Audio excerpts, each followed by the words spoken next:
São 10 as espécies de tentilhões que vivem e se reproduzem nas Ilhas Britânicas. Na primavera há uma espécie particularmente colorida que faz ninho nos pomares e nos jardins ingleses.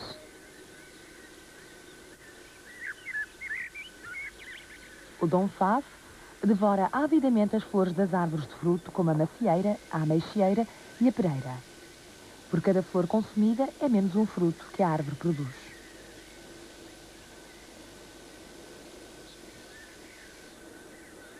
A fêmea do Dom Faz, de colorido menos vivo, tem preferências semelhantes.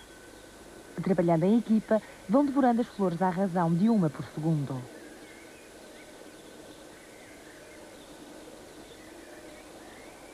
Estas aves representam uma séria ameaça para os fruticultores, que se veem forçados a abater ou envenenar um grande número delas.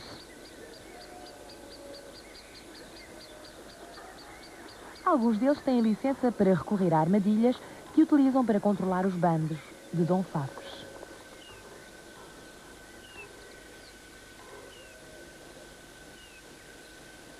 Dentro da gaiola, o canto do macho atrai os companheiros para a armadilha.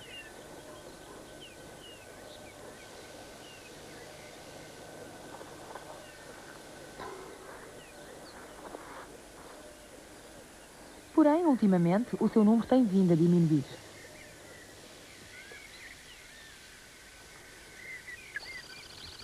Os gaviões capturam facilmente estes tentilhões por entre os ramos das árvores sem folhas.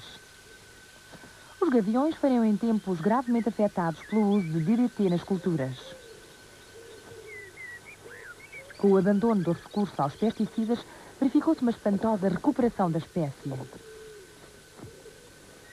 A sua ação predadora é de tal modo eficiente que em muitas regiões se tornou desnecessário o uso de armadilhas ou o abate de donfaz.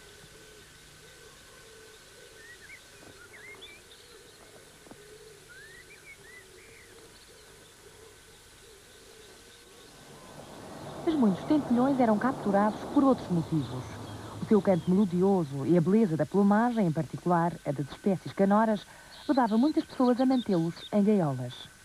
No mercado de Linnet Terrace, em Chatteris, Cambridgeshire, as aves eram vendidas por um penny. Os tentilhões vivem nos mais diversos habitats, desde os bosques aos jardins. Quando chega a primavera, o ar enche-se das vocalizações dos machos à procura de companheira.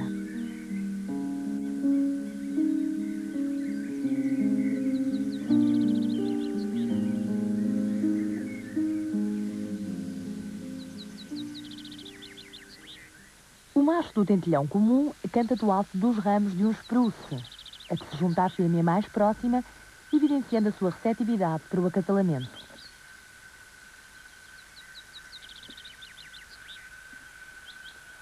A fêmea recolhe musgo para o ninho, cuja estrutura é feita de musgo e ervas secas.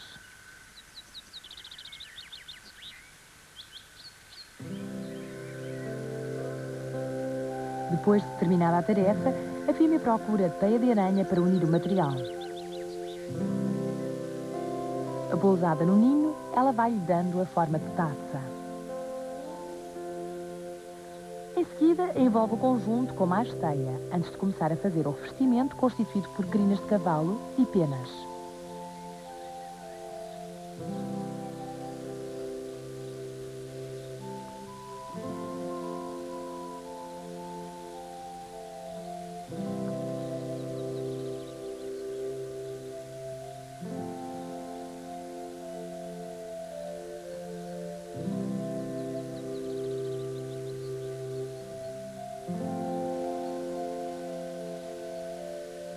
Os ovos levarão 2 semanas a eclodir. É no mês de maio que as aves se tornam mais ativas. Os bicos grossudos afadigam-se a alimentar as crias recém-nascidas.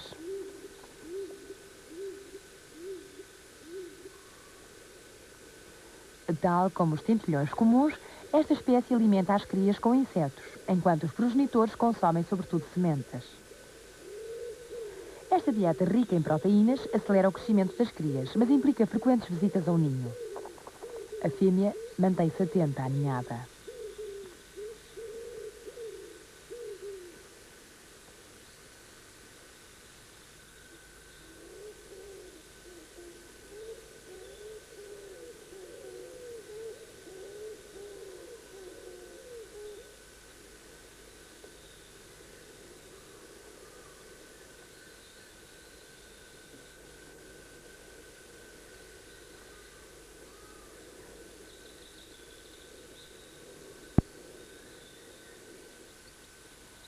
nas sebes em volta da casa instalou-se uma família de pintacilgos.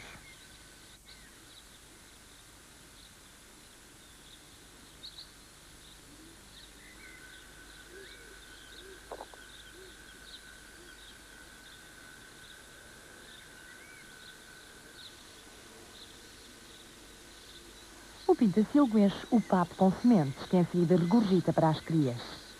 Não sendo obrigados a visitar o ninho tão a miúdo, os pintacilgos podem percorrer um território mais extenso à procura de alimento.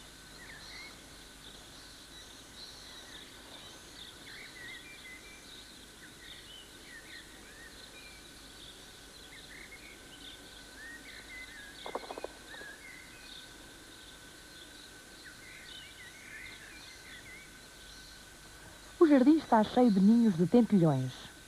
O Dom Fá cuida das crias entre os ramos espinhosos das roseiras bravas.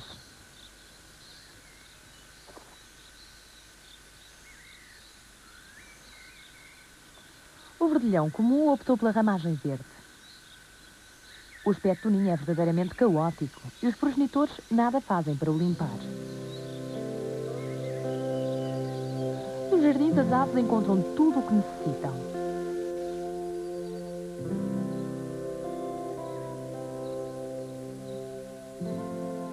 Este charco é o local ideal para se tomar banho.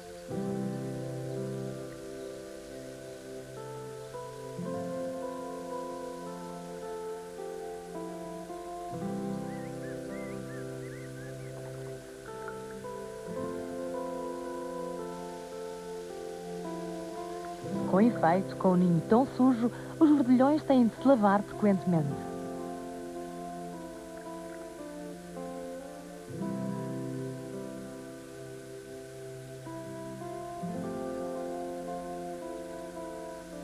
Alimentando-se sobretudo de sementes, os tentilhões precisam de beber grande quantidade de água.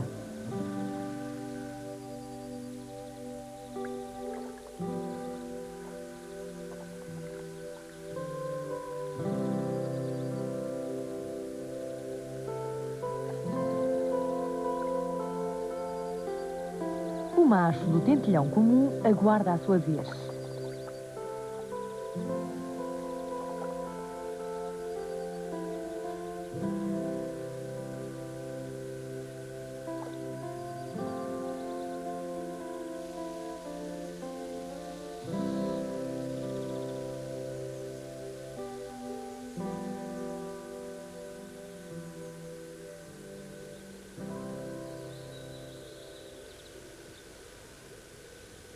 Entretanto, no pomar, os ovos do tentilhão comum já eclodiram.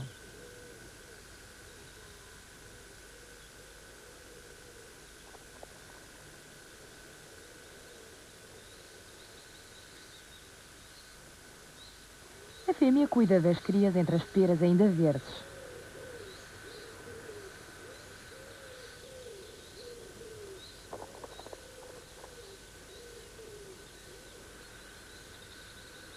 O macho traz insetos que distribui equitativamente pelas crias.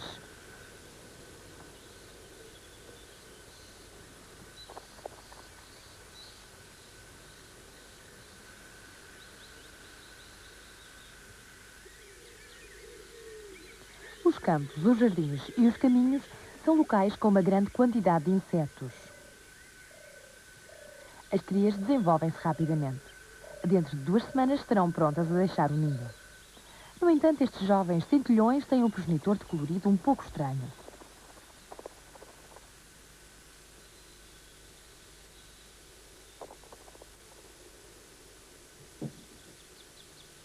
Os casos de albinismo, total ou parcial, são frequentes entre os tentilhões, especialmente no tentilhão comum. As crias apresentam a tonalidade comum, mas a mutação que originou a coloração do progenitor poderá reaparecer a uma das gerações futuras.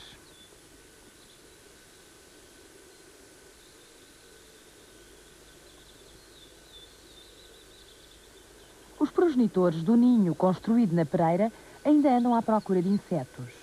Embora as crias tenham a plumagem completa e estejam prontas para abandonar o ninho, os adultos continuarão a alimentá-las até se tornarem independentes.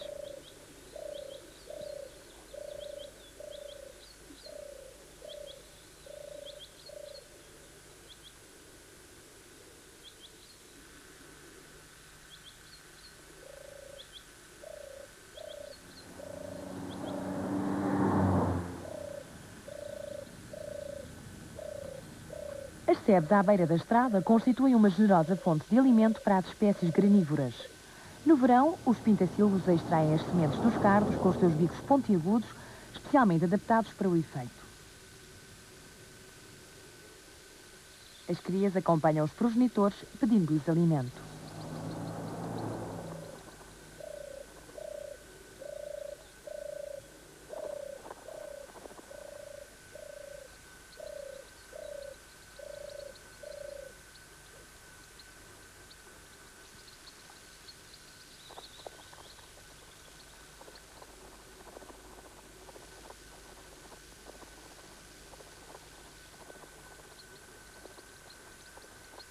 Enquanto dá de comer à cria, o pintacilgo vai ensinando a melhor forma de utilizar o bico.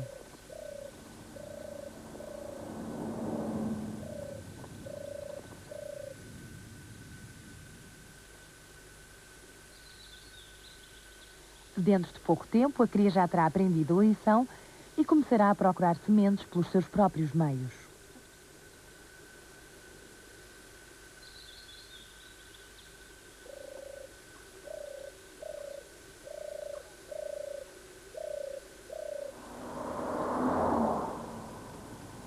Os tufos de matagal que bordejam os caminhos são benéficos para as aves, insetos e pequenos mamíferos. Porém, muitas vezes são desbastados ou pulverizados com herbicidas a fim de se manterem limpos e de se evitar o seu crescimento excessivo. Estas operações provocam a morte das plantas e dos insetos, privando as aves de uma importante fonte alimentar. Durante o verão, os campos são verdadeiras armadilhas, sobretudo para os tentilhões. Muitos deles vêm-se forçados a iniciar um segundo ciclo reprodutivo. Os ninhos ficam completamente destruídos.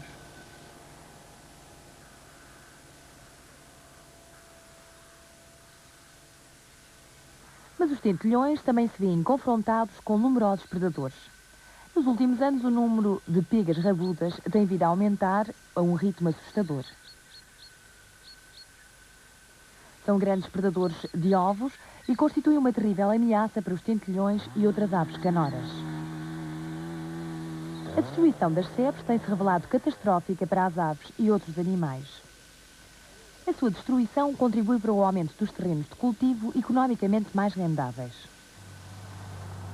Para além de proporcionarem um bom local de nidificação, as sebes fornecem alimento e segurança às aves que nelas vivem, refugiando-se dos gaviões e outros predadores.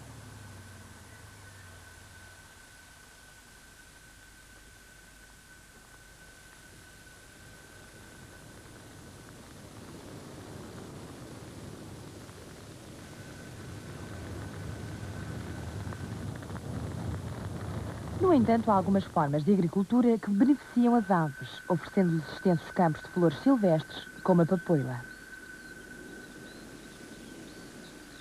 No final do verão, os campos produzem grande quantidade de sementes de várias espécies.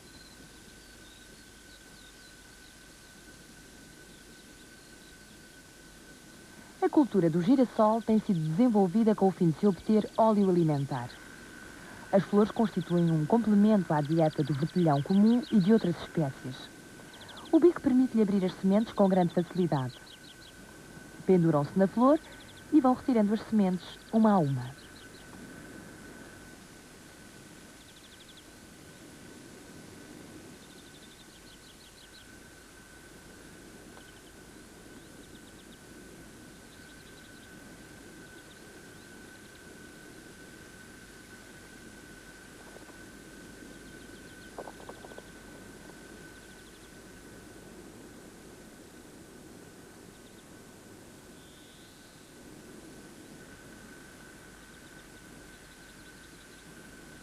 No fim do verão, a maior parte das aves já terminou o ciclo reprodutivo e começa a acumular reservas de gordura que serão consumidas durante o inverno.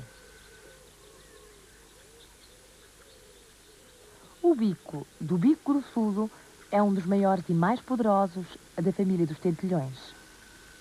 Este tenta remover a casca de uma semente de cerejeira com desembaraço espantoso. O bico parece coriáceo e metálico e exerce uma força de 20 kg por polegada quadrada. A ave procura a zona de menor resistência, abrindo a casca em seguida.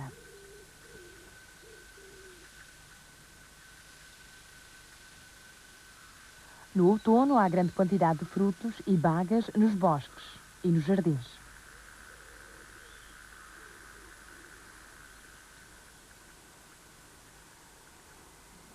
Este verdilhão está a abrir frutos de roseira.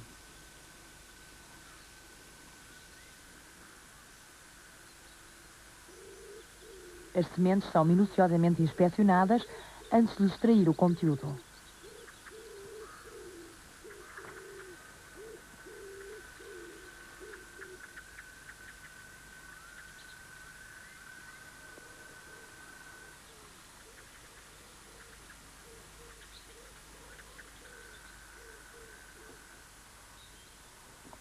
Em muitos jardins existem também alimentadores feitos pelo homem. Contudo, só a partir dos anos 60, os lucros se habituaram a aproveitá-los. Mas as aves aprendem depressa e esta cena tornou-se habitual. Os sacos vermelhos assemelham-se ao seu alimento preferido, as pinhas de abeto. Mas há um tentilhão que se tornou um verdadeiro especialista na arte de extrair sementes das pinhas. O seu habitat favorito são os bosques de pinheiro escocês.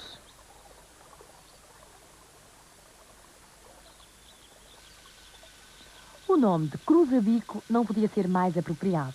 Com efeito, em lugar do bico convergir num único ponto onde a pressão é exercida, a maxila superior cruza-se lateralmente com a inferior. Esta característica pouco comum permite-lhe atingir com facilidade o interior da pinha e retirar a semente. Só depois de uma evolução ao longo de muitas gerações é que a espécie atingiu este estádio de perfeição.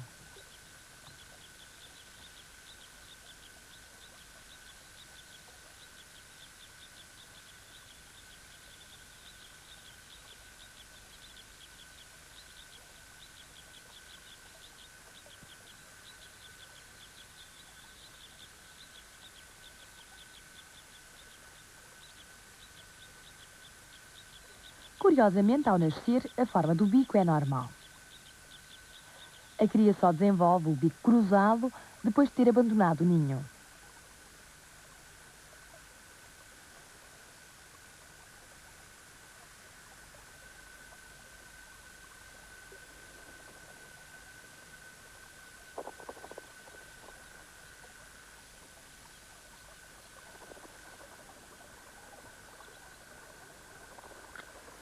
Uma dieta exclusivamente composta por sementes secas obriga as aves a procurarem pequenos charcos na floresta com grande frequência.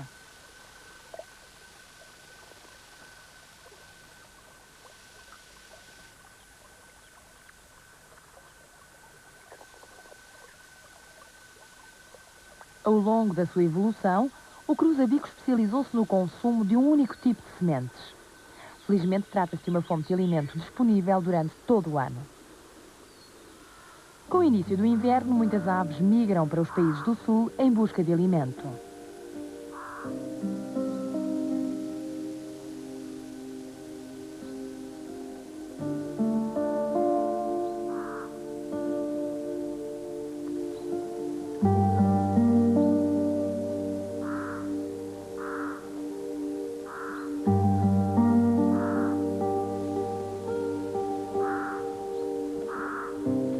O tentilhão comum é uma espécie oportunista, consumindo praticamente todo o tipo de sementes.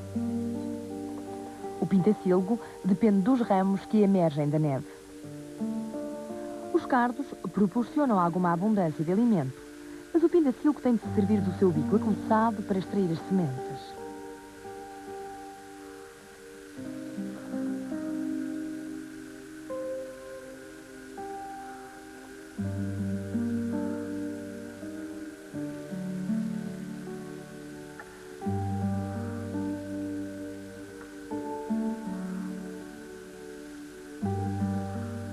A labaça é o alimento preferido do Dom Fafo.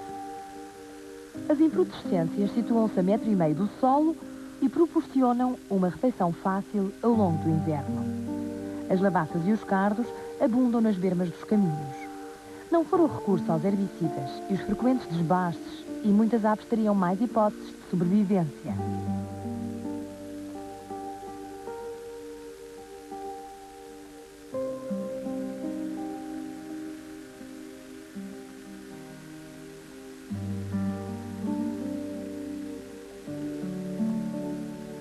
Mas todos podemos ajudar.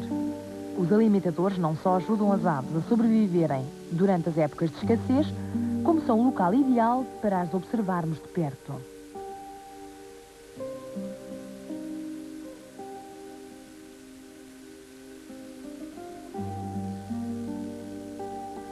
Tanto as que vivem nos jardins como as espécies migradoras, de que é exemplo o tentilhão montês vindo da Escandinávia, são sempre atraídas por um alimentador bem fornecido.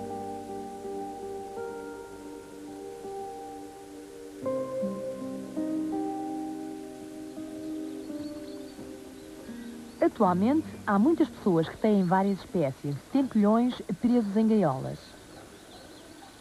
Mediante cruzamentos sucessivos, conseguem-se obter plumagens verdadeiramente espetaculares. No entanto, é difícil suplantar a beleza das espécies que vivem em liberdade.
Há algum tempo, talvez se recordem, foram descobertos círculos misteriosos nos campos de trigo de Inglaterra.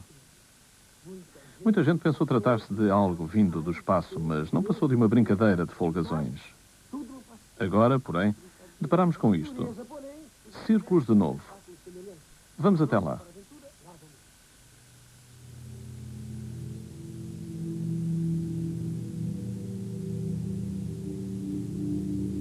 Não temos dúvidas.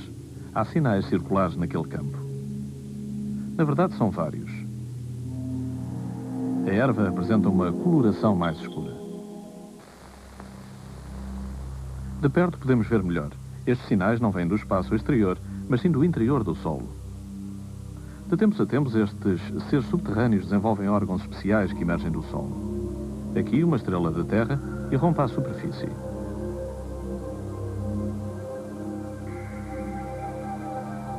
Um cogumelo fétido emerge também.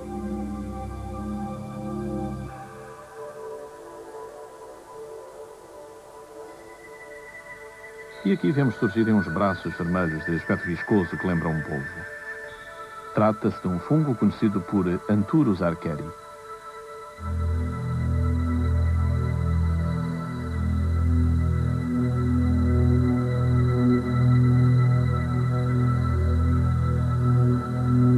Este é um amanita das moscas. Dependendo da temperatura e da umidade, este processo demora vários dias. Não são as células do fungo a multiplicarem-se, estão meramente a entumescer enchentes de fluidos. É belo, mas venenoso. Para todas estas sequências, usamos um dispositivo que acelera a passagem do tempo e que nos permite ver em segundos o que na realidade leva vários dias a acontecer. É essa a razão por que devem ter visto uma série de visitas relâmpago de insetos. A sua breve presença, a sua esperança de vida é de apenas alguns dias e está a chegar ao fim. Os fungos não são plantas. Pertencem a um grupo distinto entre os organismos vivos. Os nossos cogumelos silvestres desenvolvem-se mesmo no escuro, onde a erva dificilmente cresce. Os fungos não precisam de luz, como todos sabemos por experiência na cozinha. O bolor, por exemplo, desenvolve-se no escuro como neste recipiente tapado. Restos de vegetais esquecidos.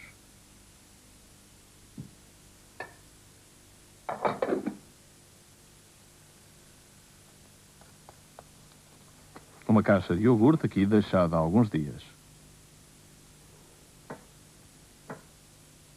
Dentro da caixa do pão também se pode desenvolver. O bolor, porém, tem a vantagem de nos mostrar com nitidez aquilo que os outros fungos ocultam no solo, nomeadamente uma rede intrincada de filamentos esbranquiçados conhecidos como micélio, que é a parte essencial, o verdadeiro fungo.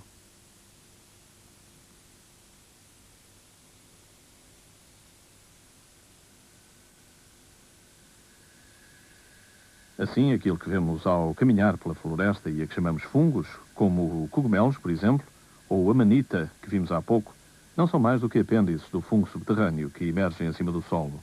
Todavia são importantes, como iremos ver dentro de momentos.